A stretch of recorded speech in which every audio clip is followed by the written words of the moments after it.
Good evening, everyone. I once again welcome you today. This is our second webinar, and I'm Yashima Jain, and I'll be moderating your session today. In today's webinar, our speaker will discuss various parameters involved in the cost estimation of your project, and he will also give an overview of the cost estimation spreadsheet, which is a mandatory part of your deliverable 3. Next slide. Before we begin, I would like to acknowledge the support of the Department of Science and Technology and the Ministry of New and Renewable Energy. And I would also like to acknowledge the support of the sponsors and affiliates of Solar Decathlon India. Next slide. Our guest for today is Jagdish Taluri. Jagdish is a senior consultant at the Alliance for an Energy Efficient Economy, also known as AEEE. He is an architect and an IIM Calcutta alumnus and has over 19 years of professional experience in the design and development of large-scale corporate and institutional projects.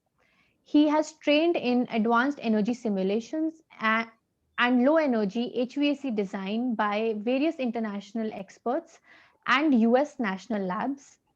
Jagdish's area of interest are life cycle costing, high performance buildings, and evolving efficient built forms that suit the Indian socio-economic and cultural conditions. We welcome you today, Jagdish. Thank you, Yashima. And for all our participants, please feel free to send in your questions anytime during the session, and we will take them up towards the end of the session. And with that, over to you, Jagdish. Thank you.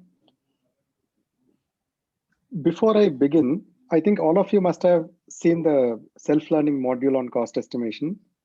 And also, if you have not seen the webinar number 9, which is cost estimation and affordability for your building, I strongly recommend that you see that so that you'll be able to relate to what I'm showing in this Excel template.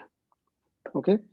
You must have downloaded this Excel file either from your email or from Moodle platform that Solar Decathlon India team has shared with you. So if you see, there are 5 tabs at the bottom, if you can see my screen. Yashima, can you see the screen clearly? Okay. Yes, Jagdish. Yeah. So the first tab is the instruction tab, and the second tab is called A, project summary. Third tab is B, cost of construction. Fourth tab is C, business model. Fifth tab is D, LCC, life cycle costing. Now, of all these tabs, the mandatory tabs that you need to fill information is B, cost of construction. The project summary tab is auto-linked to the tabs B, cost of construction, and C, business model. So first focus on filling the... I think that the tabs are not visible because the zoom bar is hiding them. Oh, okay. Let me... Okay, it's visible for me. Okay, Yeah, now... that works. Is this better now? Yeah. Okay. So should I repeat? Yes, please. Okay. Yeah. So you must have got this Excel sheet with 5 tabs. First tab is the instruction sheet, where we have given you simplest of the instructions. Out of all the rest of the 4 tabs, only 2 tabs are mandatory, the project summary and cost of construction. And between these two also, if you open project summary, you will be seeing lots of zeros and other things. And only one cell is denoted in red color. I think I'll just increase the...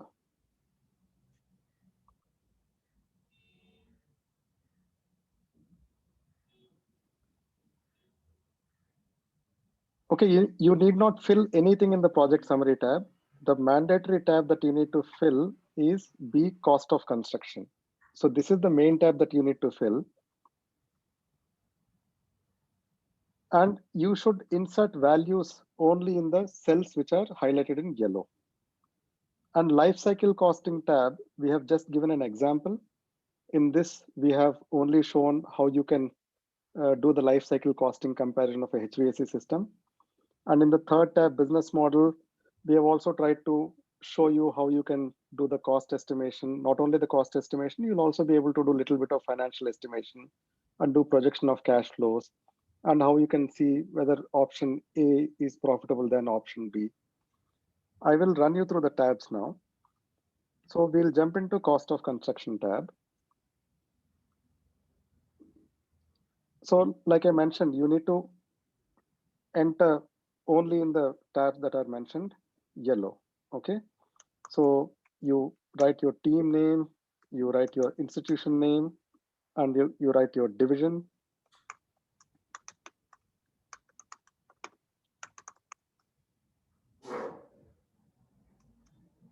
Then this is the most important part. You have to clearly mention your site area. These are the 3 values that you should input. Do not mix up these values because these values will be linked to all the Excel sheet. So mention the site area, mention the built up area. So here I've put a formula. You can enter it manually, or you can say like FSI if the site area, if you have FSI of 2, site area multiplied by FSI will be your built up area. And then you mention the ground coverage, either from the formula or based on the project partner's input or based on your design. Be as specific as possible. And then you write which city and state that your building is in, so that we get an understanding. Now in this, if you see, there are 3 columns. One is the base estimate, which is either given you baseline estimate, which is either provided to you from the project partner's team, or you have evaluated based on the schedule of rates that you get from state to state. And in the second column, you are entering the values related to your proposed design.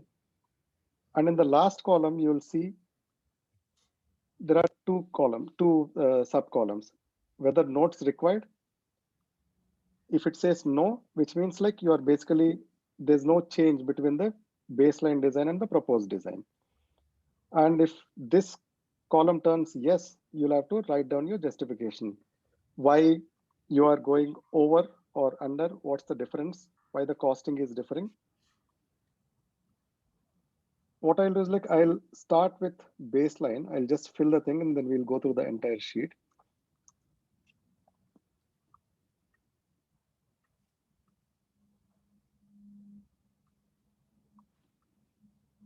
Okay, let's assume that you have got this baseline estimates and quantities from your project partner. Okay, so this is split into 5 parts. First part is civil works. You're talking about anything related to excavation or RCC works or shuttering work or structural steel work or facade work, anything related to structure. Okay, we have shown some items here as indicative items, so you need not stick to the same thing. Suppose if you have a different item, you can always insert a row. Always make sure like you are inserting a row above this row. Do not insert anything below. So you can always insert a row here in case if you have another item that you need to add. Okay.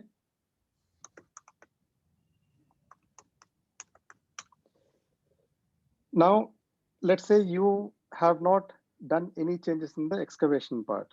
So let's assume I'm taking the same quantities of excavation as the baseline design. You have not changed anything in the building footprint. So excavation also will not change. Your foundations are also more or less the similar. So here you need not add any notes or justification. Just a minute.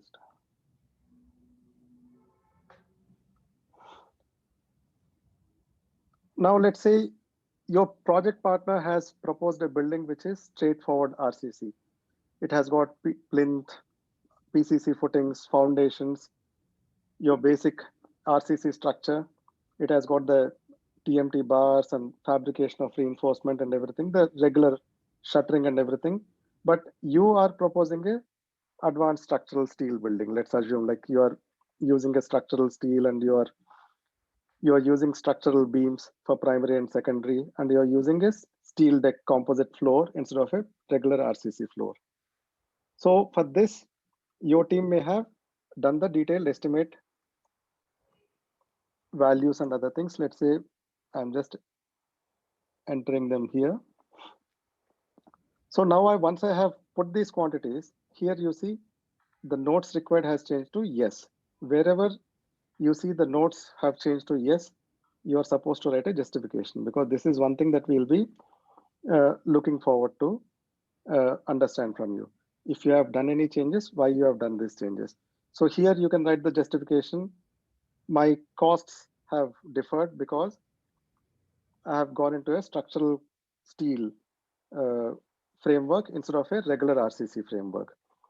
Now, the facade work also, maybe there could be some changes, because since you have gone from a RCC structure to a steel structure, the height of your building may have reduced.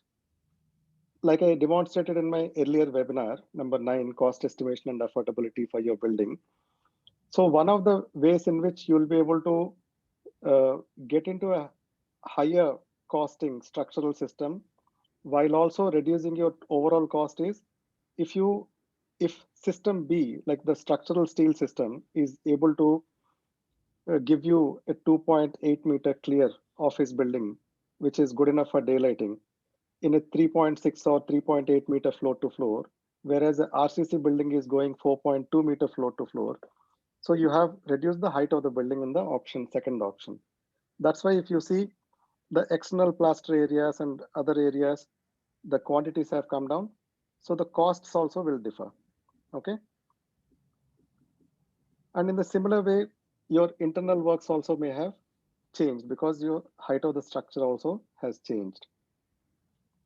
So wherever the notes required becomes yes, you give a justification. The values may have differed because you may not have used a different material in these two scenarios. Just because you went into a different structural system, height of the building has changed. Maybe you're consuming less amount of material than the baseline building.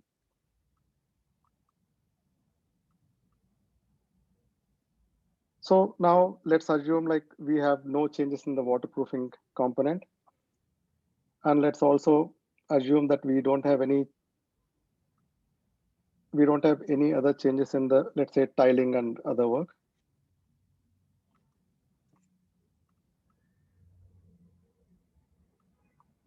So we don't need to give any justification. Let's also assume like the number of doors or the types of doors you have not changed in any particular manner. So here also you need not give any justifications.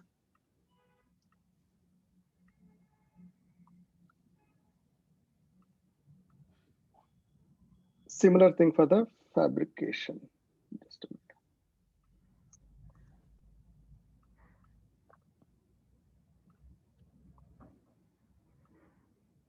Okay, now when it comes to HVAC, you may have done a lot of value addition and changes. Okay, for example, the developer or your project partner may be using a conventional air conditioning system. Okay, here you see the DOAS and radiant pipes. This aspect is 0. So he is using chilled water piping, AHU ducting insulation, ventilation fans. The high side will constitute of chillers, cooling towers, and everything. So now here, if you see, your developer may have given you per square foot rates, or your industry partner, any HVAC consultant may have given you the thumb rule that you need to use. If you are using a VAV system for an office building, they may say like, okay, for chilled water piping and other things, you will have to spend 300 rupees per square foot of built up area. Or so like that, you will get the rates. So you can put the rates and you can link it to the built up area. Or in case if any of your team is proficient in actually detailing out and estimating the quantities of a mechanical system, you may also do that. Okay, now, but in your design, based on your simulations and everything, you have realized that getting into a radiant system, installing a DOAS, dedicated outdoor air system, is going to bring down the energy costs and also the energy consumption. So you have gone into doing the HVAC system. Here also into the radiant system. Here also you may have obtained these figures either with the help of your industry partner or based on your own analysis or your own inquiries with the market or vendors to see what kind of costs are incurring and where. Okay. So in this system, you don't have any air handling units because you are doing a dedicated outdoor air system, ROAS. So the costs will differ based on whatever system that you have used.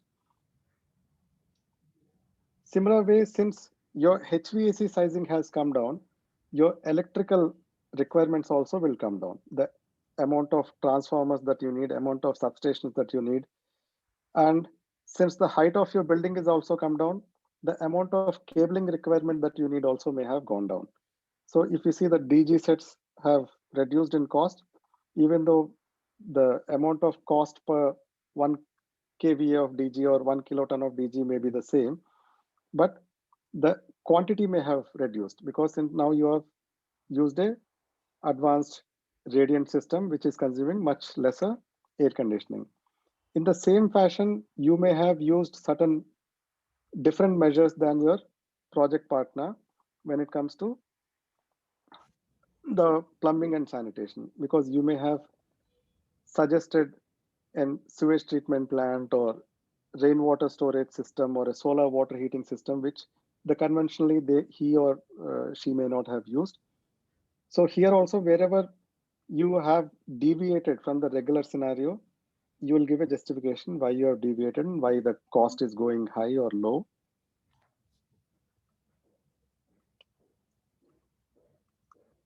Now let's assume the firefighting system is basically, it will be the same. If the built-up area is the same, the requirements are not going to change. Let's also assume you have the similar kind of security system and IBMS system. Lifts and escalators, the values will change depending on like whether if your project partner is proposing a high-rise building, you are proposing a low-rise building, they may change. But for this exercise, I'm considering everything to be the same. The equipment and furnishing interiors also, let's assume it's the same for now. Okay. In site development, you may have used the similar kind of roads and walkways on the same material. Landscape and gardening may also be the same. But here you may have used roof garden with insulation. So your costing may have gone up. Okay, now we have filled out all the 5 elements. Like we have given complete costing and estimation of the civil works. We have also taken care of the internal works, the internal plaster, waterproofing, tiling work, doors and fabrication.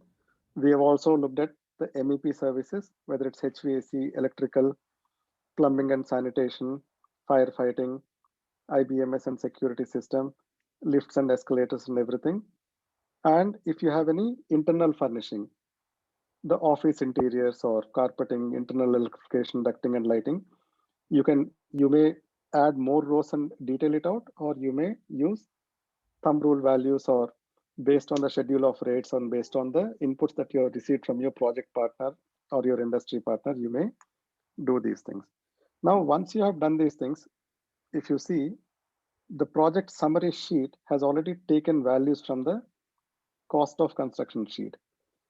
You may see most of the values are filled up, but you see the land value and the contingency value and pre-operative expenses consultants, these are not filled up. Unless until you have done these assumptions, you will not get the complete project cost. Now, these you'll have to do it in the business model sheet. Okay. Now, in this business model sheet,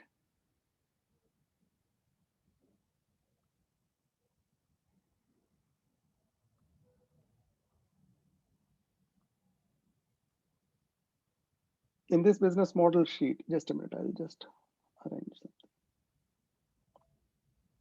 So in this business model sheet, most of the cells are more or less locked. You will be given access to only where you have to give inputs. The yellow shaded box are where you need to put an input for the entire formula sheet to work. Here it's asking you the land cost. Okay, so let's say I have taken these values from the project partner. So I know my land cost to be 37 million. The contingency amount that I need to provide for the project is 5%. The pre-operative expenses expenses are basically whatever the expenses the client will incur setting up a site office, buying equipment to start the mobilization of the construction, or any of the pre-operative expenses that project partner will tell you. They'll tell you like, okay, for this kind of project, you assume X million rupees to be the pre-operative expenses. And they'll also tell you either in percentage value or in absolute value, whatever is the cost of the consultants that you need to take into account for. Consultants basically consist of architects, engineers, and project management consultants and everybody. Now, after this, you have to mention the construction period, whether you're doing 3 years, 4 years, 5 years. Okay. And here we have given you two sheets. This is, if you see, construction schedule, the annual schedule. So basically, the entire money that you have estimated that land will take, civil works will take, MEP services will not be spent on day one. So there's a disbursement schedule. In what year, what kind of money you will be spending is something that your project partner may also help you explain their baseline scenario. And with the help of your civil engineering team members, mechanical engineering team members, you'll also know at what stage, how much of the work will be done and what percentage of money will be spent. Okay, so you fill out the construction schedule. It's very simple. And here, this is an input you will take from your project partner. Basically, how much equity they will bring. That will automatically decide how much debt they'll have to raise. Suppose if they bring 30% equity, they'll have to raise 70% debt. Some projects partners may say like, no, we'll bring in 40% equity. So their debt may be only 60%. Now, after this, in the term loan assumption, there are 4 values that you need to obtain from your project partner. Okay. One is the interest rate. They may say like, okay, the bank charges an interest rate of 10% on the loan. And moratorium period, like I explained in the webinar number 9, moratorium period is, so there is, from the banking point of view, there are 3 periods in a project. One is the construction period. Second is the moratorium period. Third is the repayment period. So construction period is obviously no-brainer. Like when you are doing the construction activities, till the time your building is fit for occupation is construction period as per the bankers are concerned. Moratorium period is the period in which the building has started operations commercially, but they are not paying back the loan. They are only paying the interest back. So in the EMI, they only pay the interest part, not the principal amount. So banks also give this period for the projects to stabilize and to get to a full occupancy. So they give moratorium period based on the amount of project. This information also your project partner will give you readily. And the number of years the project partner will take to repay the loan and the year in which the operations will begin. So if you have filled out this much information, this total project cost and interest during construction table would have automatically pulled out values and worked out things based on the information that you have given in the term loan assumptions, based on the construction period you have given, based on the schedule, construction schedule that you have given. Okay. Now, in this, you have to fill out these 2 rows also. These 2 rows are basically, just a minute, have you missed anything? No. So these 2 rows are basically the loan equity that project partner is bringing, at what time he is bringing. So basically, this is the upfront equity. Let's say the project partner says like he'll bring 40% of the construction cost. So 134.4 million he'll bring upfront. But this entire money need not be given at one time by the project partner. He'll also be matching up the loan disbursement by the bank or based on whatever bankers have imposed, restrictions they have imposed. In this, let's assume like the upfront equity, 80% is coming in the first year. So this is the amount of upfront equity. There's a small formula that's put. Upfront equity multiplied by 80% will come in year 1 and 20% will come in year 2. So that's the kind of assumption it's taken here. You may take a different assumption based on what your project partner will advise or what your team has figured out. Okay, once you are filled out, this is the thing. And here the interest during construction calculations will be done. Though we have highlighted in this table in yellow color, we have given indicative values. You will be able to change these values based on the inputs from your project partner or your industry partners or whatever your team members may be thinking.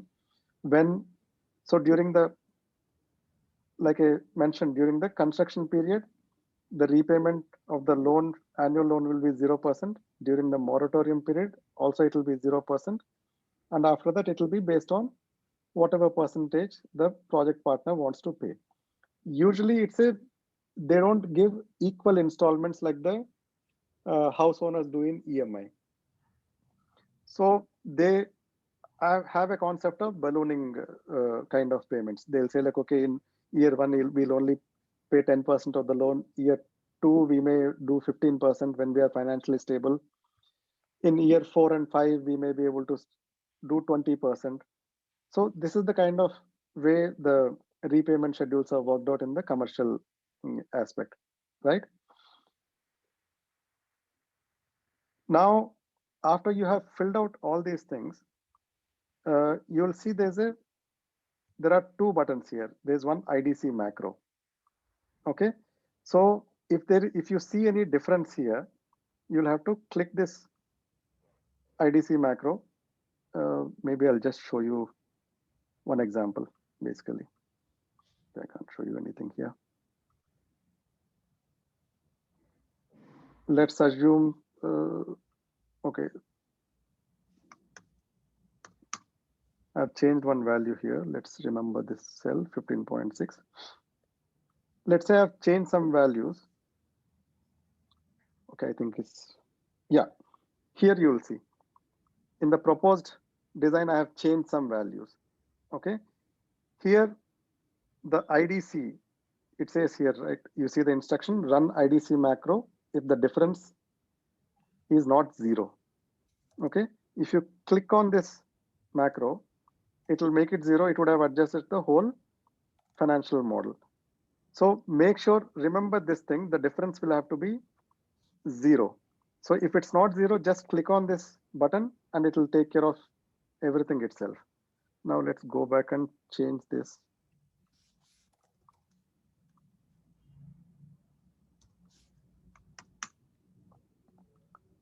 Now come back. So you see, since we have made a change, it's difference. There's a difference of 1.33. I don't panic. I simply press this macro. Once it's 0, everything is perfect.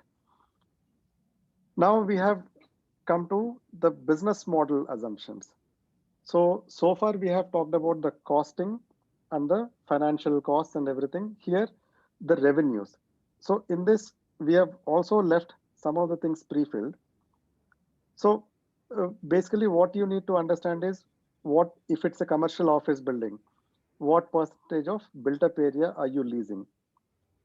So if you are saying like 100% is my built-up area based on your design, are you getting 70% built-up area to be a leasable area? So here you just need to get to your built-up area, or you can enter the figure manually also. Okay, I've put the things. So you can enter the figures manually also. Let's say, I'll say here, 7,000 square meters will be my leasable built-up area in this design. Because of my efficiency, my built-up area has become 7,500. And in the same way, the rent per square foot, that you may say like, okay, this building can only take 1,000 rupees per square meter because of the baseline kind of scenario.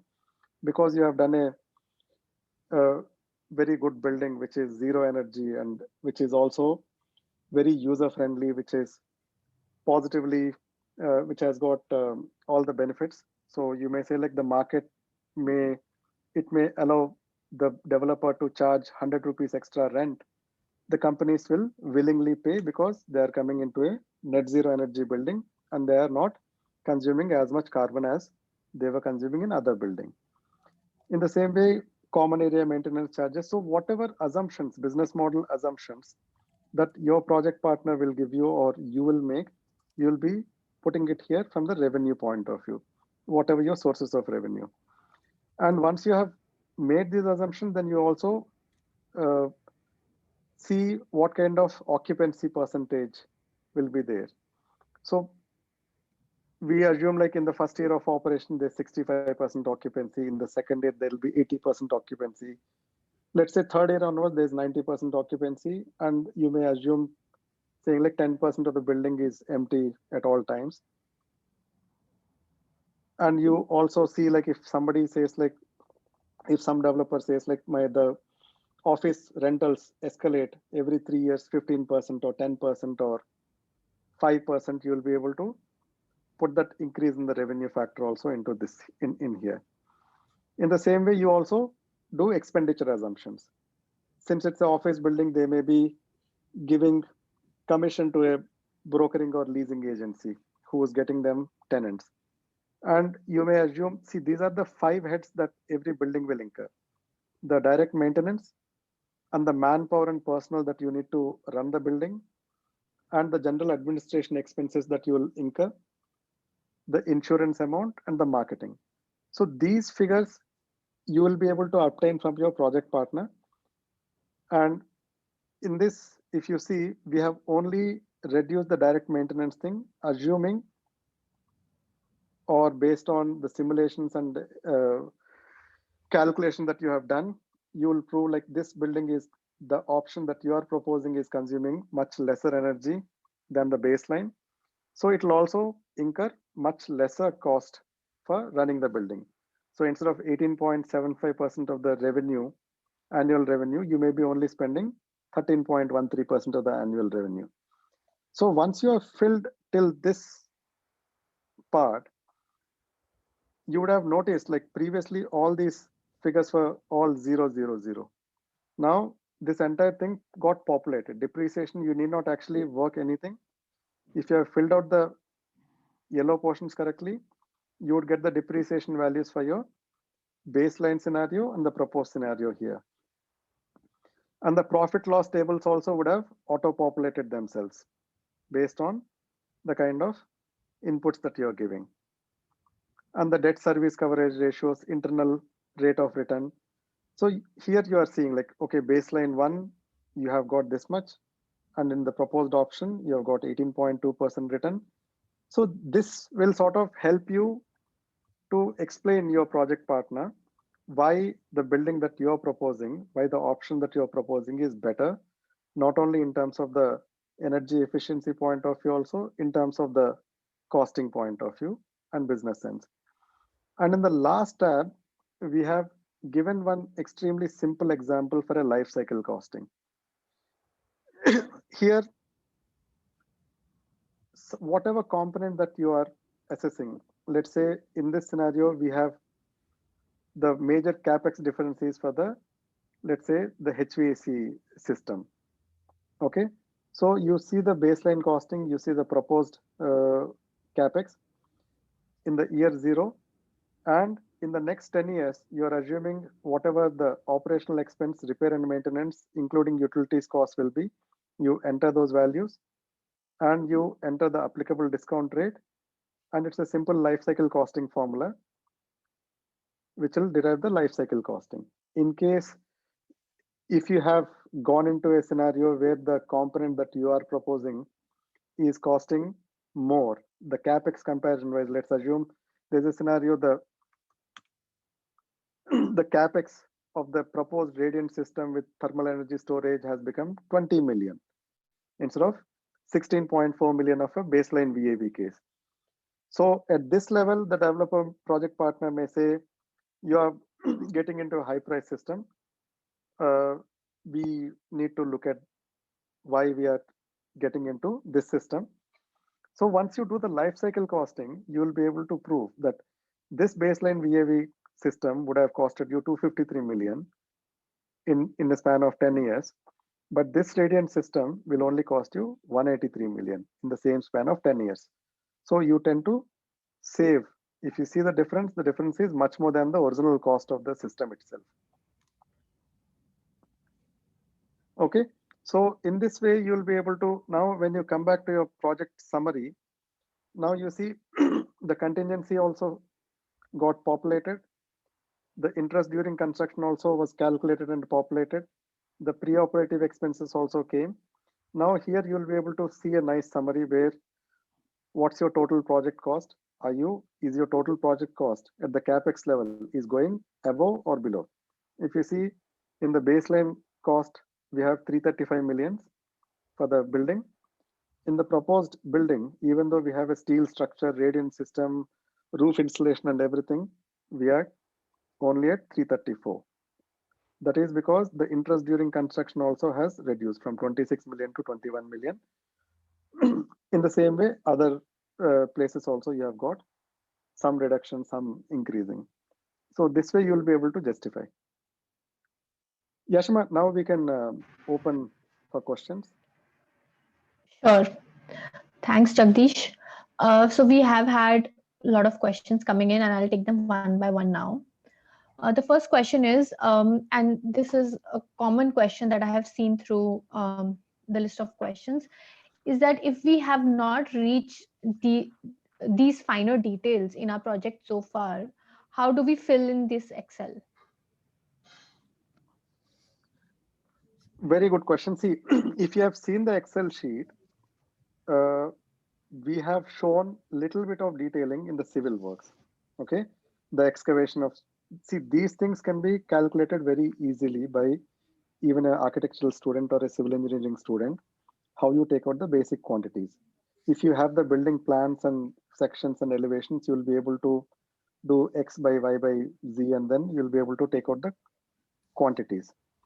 If you don't have this much finer detail, like I have shown here in terms of HVAC system or electrical system, every schedule of rates, whether it's CPWD or even every state, also they publish a book, the plinth area rates. So they show for each of the item, if you're doing HVAC system in VAV, they'll tell you like, okay, it's going to cost you X rupees per square meter of built up area. This kind of information they'll be able to gain from talking to their project partners and industry partners, any consultants. But I would suggest to look at the schedule of rates, CPWD. They have got detailed schedule of rates also. They have also got plinth volume, plinth area rates. And these two aspects we have highlighted in the self-learning module also. The links for these are available in the self-learning module. Right. So would you also suggest a similar approach to teams that have not received information for baseline projects from their project partners? They should also look at CPWD schedule of rates? Yes, they can look at CPWD schedule of rates, or they can look at, every state also has got, some states have published their own schedule of rates. Like Rajasthan for one aspect, Right. Delhi has their own these things. So in case they don't find any schedule of rates which are for their state, they may refer to CPWD rates. May I jump in here? Yes, please. So Yes. for both questions, I think for the previous question, which was what if we haven't not reached this level of detail in our design? So wherever you may not have reached the level of detail, you will have reached a certain level of grossness. Like you might have an understanding of, HVAC, we don't know the components, but we think that our system is going to be, say, a chiller system. So your industry partner could give you a whole system level cost at this point. And that's something that you can start with. So depending on the level of detail that you have reached or the level of thinking, you can change the rows in this sheet to match that. And so just like Jagdish showed that you could insert a row, you could keep certain rows blank, or you could delete certain rows if they're not relevant to your project, and keep it just as much of a fuzziness as you have reached on your design at this point, because this is an intermediate stage. In the eventual design, eventual project that you'll submit, this level of detail is something that we will expect, but at this point you can have fuzziness in this. Also, Jagdish, I think they can also change the units, right? If they don't want to do something in square meters, they want to do it in They can cubic. also they can also change the units. So They can also change the units. Now, coming to the question of if you haven't received such a detailed information from your project partner, then what do you do? So columns D, E, and the baseline set of columns is there because it gives you an understanding of what a typical project of the kind that you're doing would be doing. So if it's a multifamily housing project, what is a typical multifamily housing project doing in your area? So that's what you need to get. So if you can get, say, cost estimates or bill of quantities from a standard project or a similar project, those are something that you can enter over here. So something that gives you an understanding of the typical case that would happen on a project like yours. That gives you an understanding. It also gives us as jury members an understanding of what you're up against. What is it that is considered typical in your case, and what are you doing in terms of improving or being cost effective? So that's the intent over here, and be creative in terms of how you would want to position what this baseline ought to be, so that you can make your case. Thanks, Prasad. Thank you, Jagdish. Moving to the next question. So under the term loan assumption table, what if the project cost is funded under a CSR initiative? Then you are covered. See, CSR initiatives, basically, if somebody has got a grant, they don't need to pay back. So for them, the capital costs will be sensitive. And you have to ask whether the CSR funding is only the building that will get CSR funding will also be getting CSR funding for operations of the building also. So the life cycle costing is going to help you whether a scenario is a commercial developer taking a loan from a bank and paying it back in 10 years, or whether a educational institute or a community resilient shelter is taking a funding from a CSR institute, CSR entity, saying like, okay, we'll give you X million rupees in the first 2 years for constructing the building. After that, we are going to give you 0.1x million rupees every year so that you will be able to run the building properly. So in both the scenarios, there will be some sort of assumptions. In the developer scenario, he may be running the building based on the revenues that he is getting. In a CSR scenario, you may be, instead of revenues, you may be putting yearly grant. This year, I'll be getting 2 million rupees to run the building. Will I be able to cover the cost? All you need to do is like you put it as 1% or 0% or something, the interest rate. There won't be any interest rate, that's all. Rest you will be able to use the table. Right. And of course, Yep. C and D are optional. It is sheets A and B that we are primarily going to look for. So if you think that C and D are something that you don't need to justify for your project because of the condition of your project or something, feel free to not do that. But we are looking not just as cost estimation, but we're looking at affordability. So C and D actually help you to make a case of affordability if you go to that effort. I'll add one thing. If you have won the first battle, which is, let's say if the baseline building is costing 10 million rupees, and if your proposed building is also costing 10 million rupees, then you don't even need to justify the business model or life cycle costing. Right. At the capex itself, you have won, fair and square. You will have to get into business model and life cycle costing if your baseline building is 10 million rupees and you are telling the developer you put 12 million rupees. invest 2 million rupees more. So you have to give justification why these 2 million rupees invested today is going to save him 100 million in the next 20 years. Right. So the next question. So there are many things, for example, public address system that the team hasn't decided on at this stage, or a specification like flooring that may change at a later stage. So will it be possible to modify or enter these in the next stage, or will the teams be penalized for the same? See, this round of submission, whatever you are doing, is an interim submission for which feedback also will be given. You will be detailing the submission further. So, of course, you will be able to make changes, right, Prasad?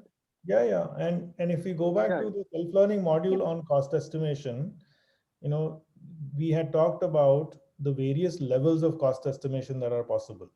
So in certain cases, you may only do a per square foot type cost estimation in an area of the building. In other cases, you may actually have the quantity of the actual item calculated. So your cost estimate actually may at this stage may be a mix of those things, and we understand that you'll continue to detail it out over the next couple of months. Right. So next question, can you explain the meaning of IDC? IDC is interest during construction. I request you to look at the self-learning module again. So, Right. anyways, I'll simply explain. See, every loan has got you have to pay the interest to the bank. So if I have taken money from bank, let's say today I have taken 100 crore rupees, and I'm going to be paying back in 10 years. But for the first 3 years, I'll be simply building the building. I'll not be able to make any revenues. I don't have any source of revenue. But banks cannot give you any money without charging any interest. So whatever interest that you are supposed to have paid while you are constructing, that interest they'll add it to your project cost,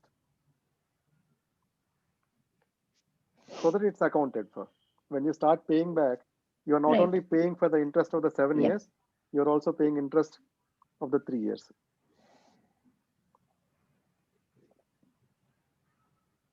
Yep. Moving ahead. So in the case that project partner isn't responsive to provide the expected data, are we allowed to alter the system of calculation as per need, or we still keep at only filling the yellow cells with available data? See, whatever we have given is an indicative template. So the kind of information that you will be filling in HVAC may be different for one project to the other project.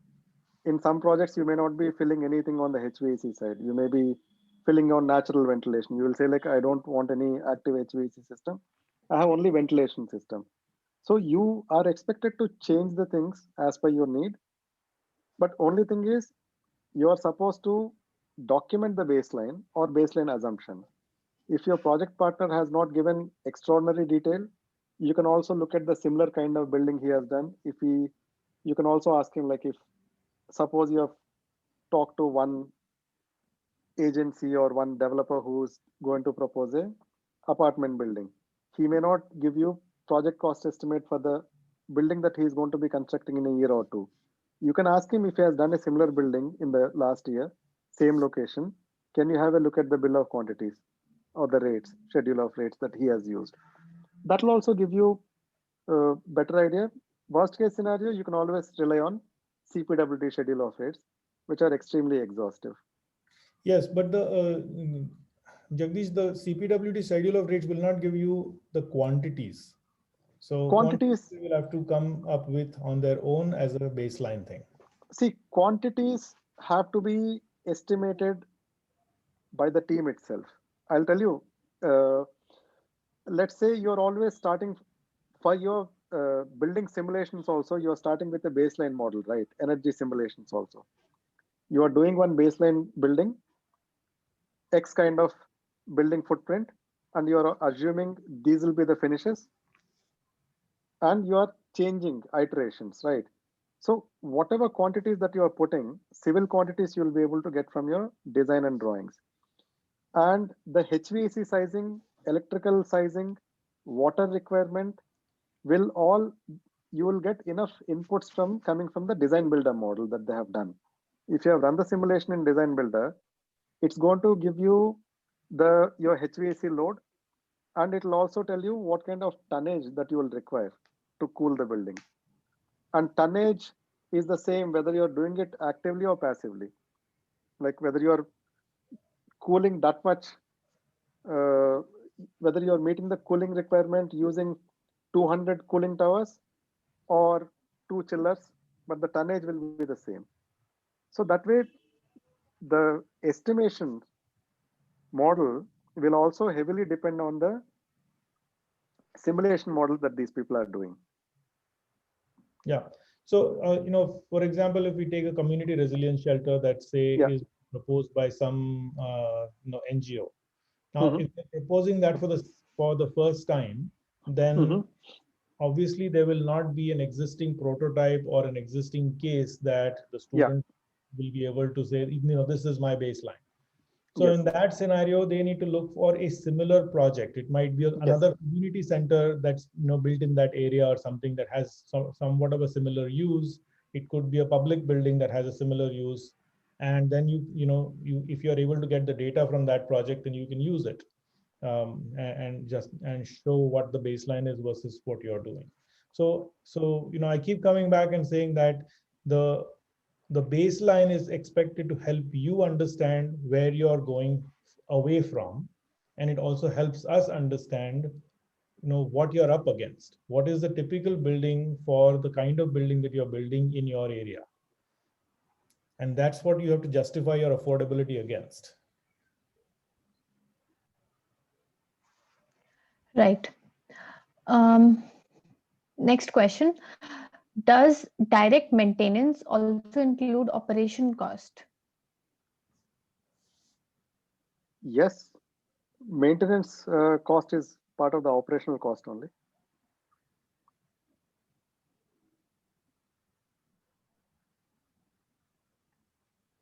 Okay. Moving ahead, for a business model, in case of other typologies apart from office spaces, how can we change those descriptions, variables, and values? Okay, so the template that we have given is actually quite generic. Whichever type of building you see, these 5 sections are always there. Either you have civil works and you have internal works, you have MEP services, whether active or passive, and you have you have furnishing and you have landscaping and site development. So the cost of construction sheet is a generic one. It doesn't change based on the building type. Now in the business model aspect also, the general assumptions are the same for all types of buildings. The project cost assumptions are also same for all types of buildings. The annual schedule will not change. Some buildings may take longer to construct, some buildings may take lesser time to construct. If they are not taking any debt, if they're 100% self-funded, they can just put this as 100. So there's no interest component that's getting loaded. So which means you are purely comparing capex to capex. In case, so that's how it's also extremely generic. And when it comes to the only thing that will be different is the business model assumptions. Okay. In case of, if somebody is, selling a apartment building, if a developer is building an apartment building and selling it off, so he is not owning, he is not leasing, he is not maintaining. So he will not even look at your business model scenario. He'll be only sticking to cost of construction. He says like, my total project in this scenario is this, and what is my total project in the proposed scenario. He may or may not be getting into the life cycle costing scenario. Okay, and that way, so the revenue assumptions and the expenditure assumptions, we have kept it extremely generic. whichever building typology that you take, these things you will be incurring: maintenance costs, manpower, general administration expenses, insurance, and marketing. These may be zero, or these values may change, but this is the basic expenditure across all types of buildings. Now here, the sources of revenue, sources of funding may change. For that, you just input whatever is required, and you don't need to get into. We have tried to actually keep a fairly simplified model instead of a complicated scenario for each type of building. So, If they have any, Right. yeah. Row 105, the template says % of office tenant occupancy, which is what may be throwing people off. Yeah. So Do we want to do anything extremely generic than this, or? no, I think we should just say that, just ignore the word office there. It's percentage of occupancy. Yeah, percentage of occupancy.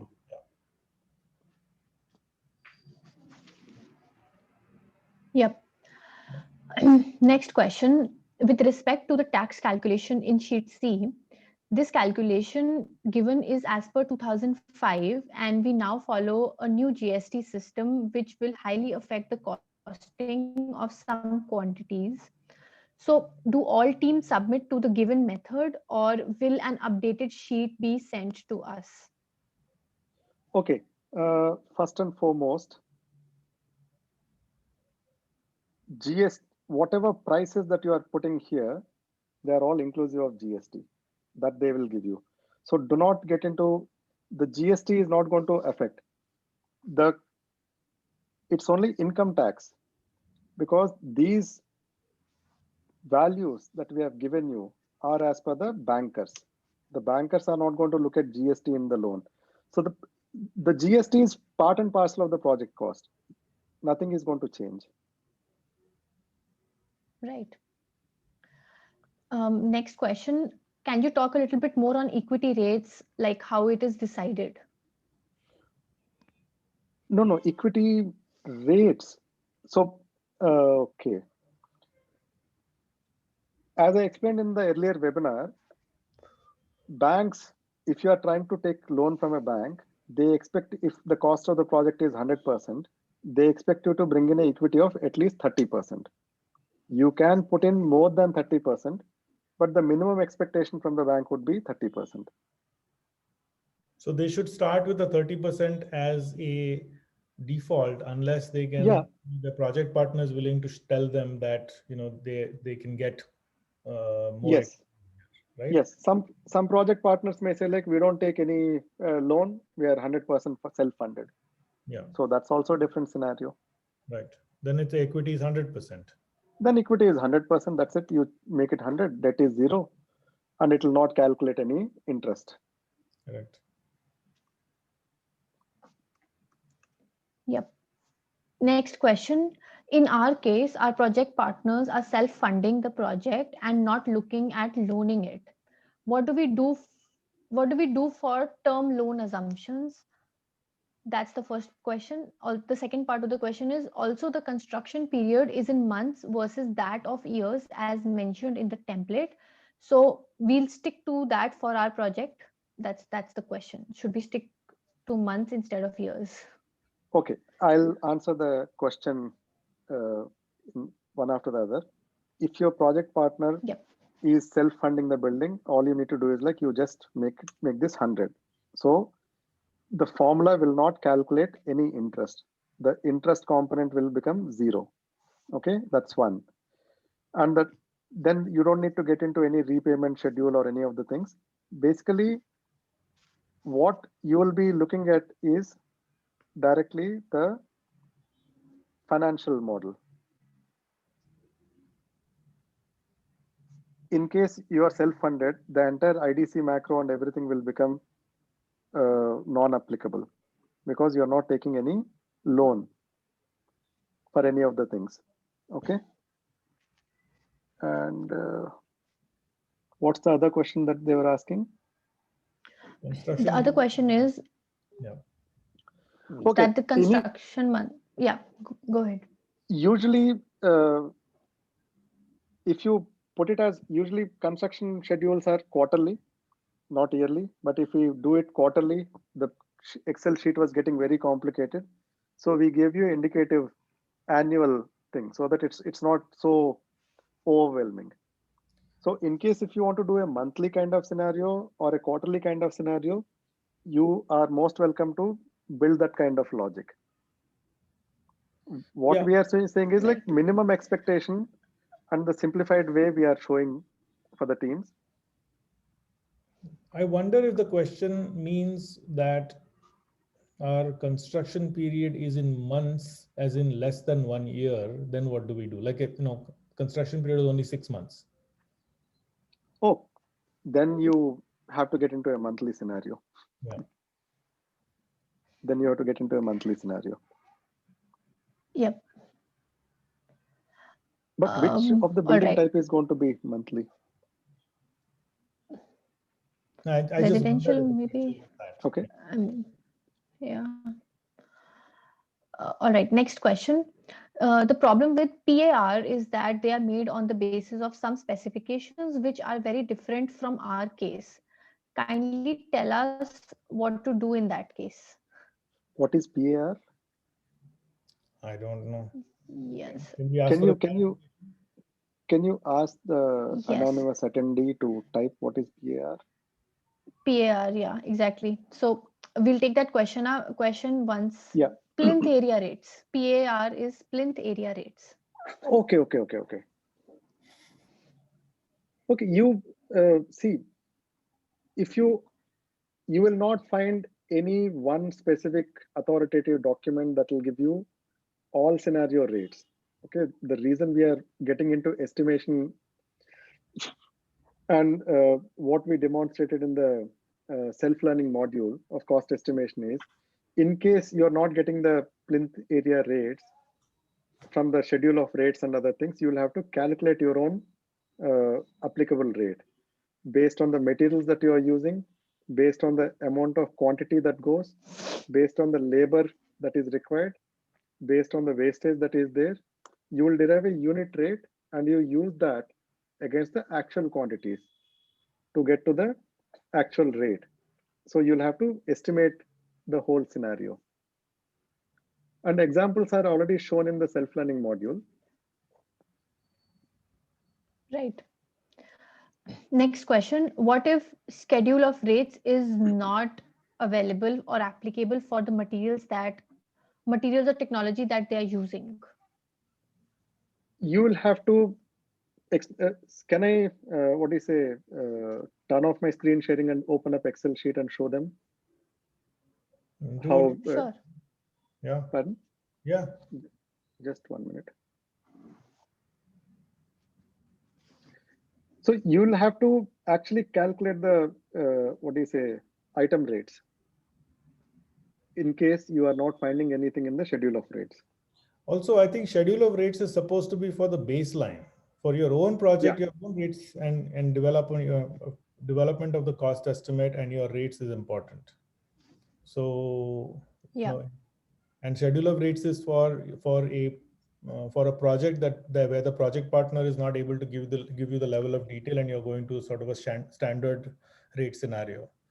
So schedule of rates really aren't applicable for some unique material or technology that you're using, because that's going to be in your other column. I'm trying. Now I lost the ability to screen share. Where do I get this? Yeah, Jagdish. Yeah.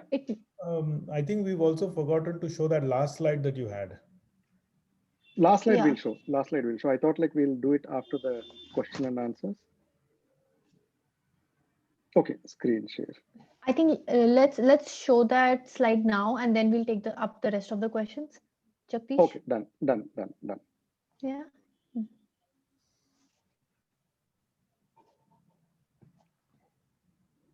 Yeah, your screen is visible.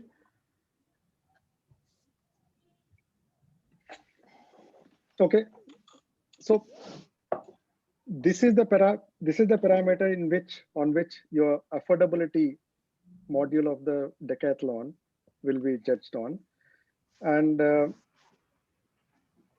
these are the 4 evaluation criteria that your entries will be evaluated against. Whether you have used the design strategies for right sizing and optimization to control the construction costs, and what design strategies you have used for obtaining economy in construction and reducing cost of financing. So this is the part that you will be explaining in the narrative to support your calculations. In the Excel sheet that we have given you, in the cost of construction sheet, in this scenario where notes required justification, this is where you will be talking about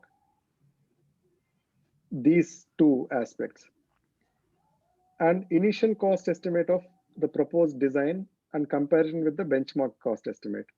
This is essentially the cost of construction tab that we have shared in the Excel sheet. This is the crux of the whole scenario, because these 2 together formulate the main evaluation criteria. And in case if you want to get into further assessment of life cycle costs for total cost of ownership to justify, in case if your capital costs have gone higher than the base case, then you will get into the life cycle costing scenario. So then you will rely on this aspect.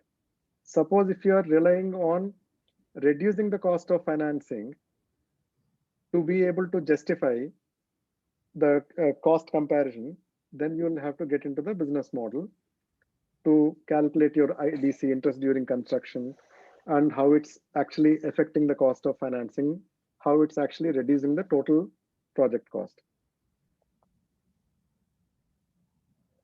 Should I move on to that Excel sheet? Yep, let's do that.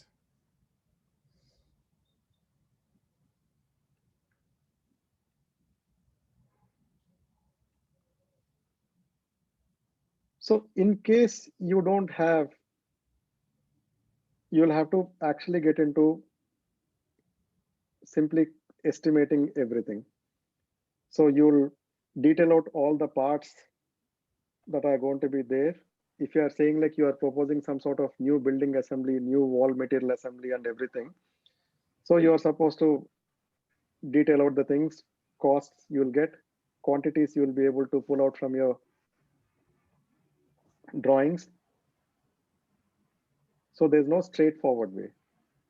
Even schedule of rates that you will be seeing, the plinth area rates, also estimate the quantities based on these, and then they'll derive that value. I suggest you to relook at the self-learning module once. There we have shown you all these scenarios. So, Yashima? yeah, Jagdish, Right. you're showing here an HVAC cost detailing at the level of each component. Yeah. And I think the question was related to sort of a building material, and I want to make sure the students, participants kind of see the relationship that you're drawing here. So not to scare everybody by saying you're expected to get to the level of length of pipes and all of that, but you may need to do that if you want to do something innovative. So just as if you would come up with a different wall system, if you were to come up with a different wall system than what everybody does, you would need to do the detailing of that wall system to the level of its components, screws, nails, etc., so that you understand what you're doing. If you were to do a new HVAC system, you would have to do something similar, if the piping is all completely different from what everybody else does. That's what Jagdish was trying to say. We're not trying to scare you and tell you that everybody needs to do the length of pipes for everything, for example. No, this is off the syllabus example. Okay, just stick to the template that we shared in the simplified manner. We are not expecting you to detail it out unless until it's required. Right. Thank you. Next question. What if we are using precast technology? Can we add a whole new section in civil works in sheet B? You can. Yep, absolutely. Please You feel can free to insert modify. rows and yeah. The only thing is they All change right. subtotals from 5 items to something else. That I would not suggest they do, because it'll. See, I'll tell you, if you are doing prefab, let's say somebody is doing prefab construction, like the way RCC work, shuttering work, structural steel work, they may rename this whole thing as prefab and add rows here. No, I'm Yeah. suggesting that we have A, B, C, D, E. Yeah. Don't make We F. should, yeah, don't make F within Fit that. everything within A, B, C, D, E somehow. Yeah. Yeah. Okay. Next question. Is LCC done for HVAC component alone? Pardon? Sorry? Is LCC done for the HVAC component alone? No. See, we are just showing you a demonstration. You can do it for the whole building. So ideally, doing it for the whole building will be a cumbersome exercise, right? Why do you need to get into a life cycle costing scenario? You will get into a life cycle costing scenario when the capital expenditure of your building is more in the proposed case than the base case. And then second, you'll ask the question, which component of the building is driving the cost up? If you see, my walls may be same, building structure may be same, facade may be same, but I'm incurring more cost in the HVAC system. So instead of doing the whole building life cycle costing, you'll only take the errant component and just compare that much. In baseline scenario, we have a VAV system.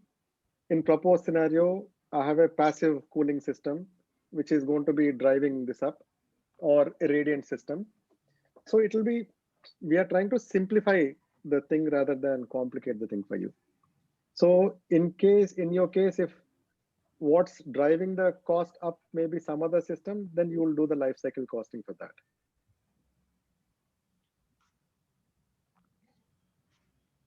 Right.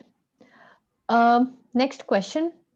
So there is only one page dedicated to the cost estimation section in the report outline. How do we fit all these tables in that one page?